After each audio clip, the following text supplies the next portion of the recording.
ახალ საკანონმდებლო ინიციატივებზე პოლიტიკური შეფასებები არ წყდება. ქართული ოცნება კონსტიტუციური ორგანოების არცნობის შესახებ საკანონმდებლო ინიციატივას ამზადებს, რადგან მათი თქმით კონკრეტული ძალები მიზანმიმართულად საუბრობენ სახელმწიფო ორგანოების არალეგიტიმურობაზე. გამოხატვის თავისუფლებასა და კონსტიტუციურ წესრიგს შორის კი ზღვარი სათანადოდ უნდა იყოს დაცული. აცხადებენ ხელისუფლების ოპონენტები კი აცხადებენ, რომ ახალი ინიციატივა კონსტიტუციას ეწინააღმდეგება და გამოხატვის თავისუფლებას ზღუდავს.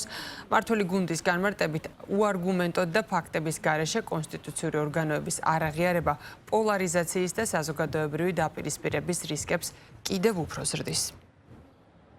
ეს არის დიქტატურა და მეტი არაფერია. ეს არც ერთ ხელისუფლებას არასდროს მიმდინარეობს საქართველოს ისტორიაში მსგავსი რამ არ უკადრია. ეს არის სისაძაგლე, არაფერი საერთო ამას არ გააჩნია არც ერთ ნორმალურ სახელმწიფოებრივ სტანდარტთან. აქ ევროპულზეც აღარ მაქვს საუბარი. აი როგორ შეიძლება რომ ისეთ საქართველოში ვიცხოვროთ, სადაც განსხვავებული პოლიტიკური შეხედულების ქონა სისხლის სამართლის წესით რეგულირდება. ქართულმა ოცნებამ კონსტიტუციური გადატრიალება მოგვიწყო 78 მუხლი თავზე დაგვამხო და ახლა გვეუბნება რომ აი ვინც არ აღიარებს ჩვენს ლეგიტიმაციას დაისჯება ციხით. ეს არ არის ნორმალური ქცევა, ეს არის სისუსტის ნიშანი, რომელსაც ავლენს ქართული ოცნება, ვინაიდან არის საერთაშორისო იზოლაციაში.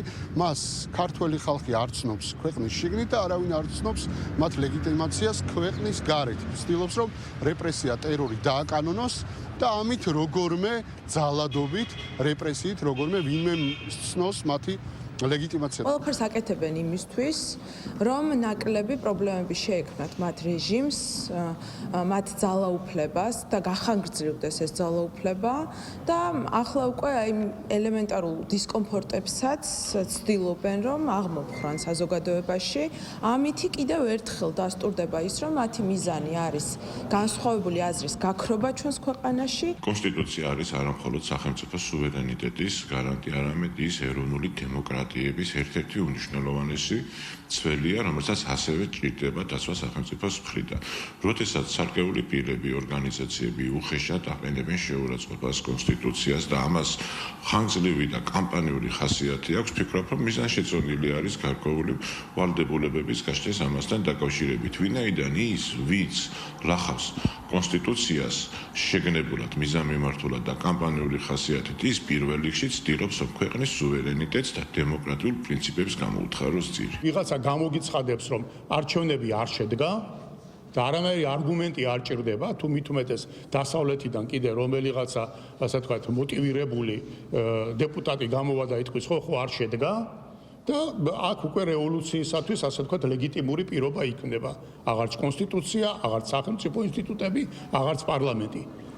ჩვენ თუ ამას, ასე ვთქვათ, გავხევით ამ გზას, ნიშნავს, რომ მუდმივად საქართველო იქნება, ასე ვთქვათ, ეგრეთ წოდებული ბანანის რესპუბლიკის მდგომარეობაში.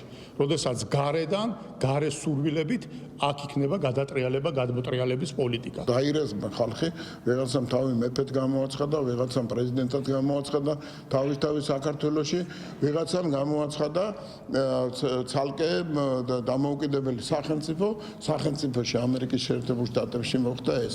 რასაკვირველია ეს, როდესაც ამის გარშემო ხდება კონცენტრაცია გარკვეული ძალების, გარკვეული კონსპირაციული გეგმები ერთვება ამაში და მედი სპეციალურად გამოყვება ესეთი პროცესების გარედან თანხით თუ პოლიტიკური მხარდაჭერით, რასაკვირველია ამაზე რეაგირებაა საჭირო. თუნდაც ის რომ არ შეიძლება ადამიანი პრეზიდენტის დროში დადიოდეს და ამ დროს არავინ არ ცნობდეს პრეზიდენტს, არც მისი მხარდამჭერი და არც მისი მოწინააღმდეგე მით უმეტეს.